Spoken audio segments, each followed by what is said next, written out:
Hey everybody, and welcome back to Roll with Advantage. Go ahead and have a seat because we've got some big news to talk about in the D&D community. So as you may have seen, around almost a week ago, Chris Perkins announced his retirement on Blue Sky. The tweet says, "Today I retired from Wizards of the Coast after 28 years. With D&D's 50th anniversary wrapping up and the revised rules doing gangbusters, this is a perfect fairy tale ending for me. I can't wait to enjoy D&D purely as a fan again, knowing the game is in good hands. See you in the Feywild." So that was about a week ago. However, today, Screen Rant posted an article, so take it with a grain of salt, that Jeremy Crawford will also be stepping down from his role at Wizards of the Coast.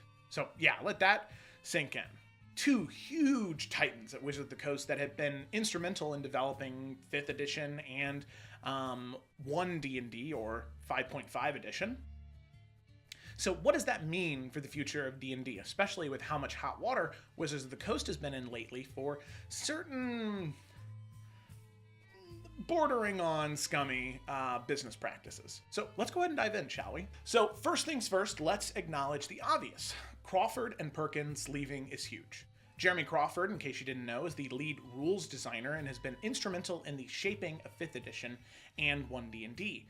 He's best known for his work on the Player's Handbook, Xanathar's Guide to Everything, Tasha's Cauldron of Everything, emphasizing mechanics that make the game accessible, flexible, and inclusive. Crawford's focus has always been on player empowerment and adaptive storytelling, but he hasn't been without controversy. Some fans have criticized him before for rules clarifications that they felt was overly restrictive or unnecessarily complex, especially concerning spellcasting and character balance.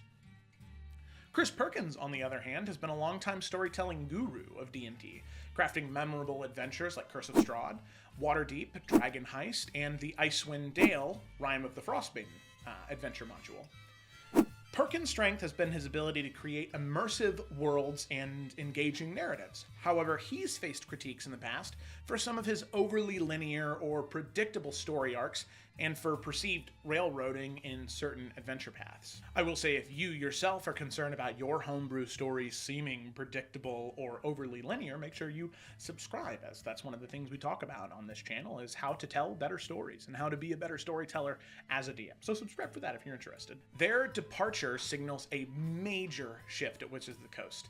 Not just about two key people leaving, it's about what these departures represent within Hasbro's larger strategy. Hasbro, Wizards of the Coast parent company, has been increasingly vocal about D&D being a, and let me make sure I get the quote right here, under-monetized. So in case you are not familiar with corporate gobbledygook, that means we could make a whole lot more money from this thing than what we currently are, and we plan to do so. Now, speaking of monetization, that brings up something else I wanted to talk about in case you hadn't seen, which is Project Sigil, which is the ambitious virtual tabletop built on Unreal Engine 5 that Wizards of the Coast recently released.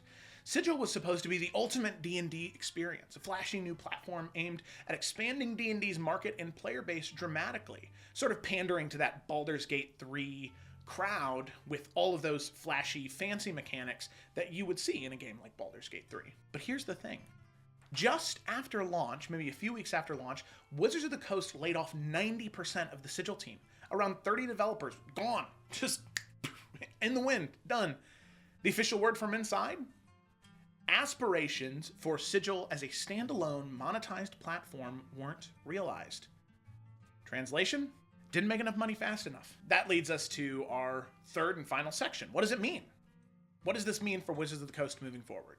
This is where things get really interesting. With Hasbro pushing hard to squeeze more gold out of their goose, this trend of monetization might lead to some controversial choices down the road. We could potentially see more aggressive microtransactions, premium digital tools behind paywalls, or even more aggressive attempts at even higher price subscription models through things like D&D Beyond. The Sigil situation should serve as a cautionary tale. It shows Hasbro's willingness to pivot sharply, even at a significant cost. If products don't meet their financial expectations, right? They have a fiduciary responsibility to their shareholders. I hate the world we live in.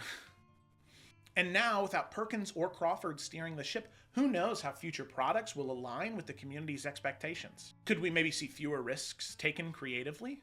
Possibly. Will D&D's products lean into safer, more commercially viable choices? I mean, that's a strong likelihood. But there's also hope.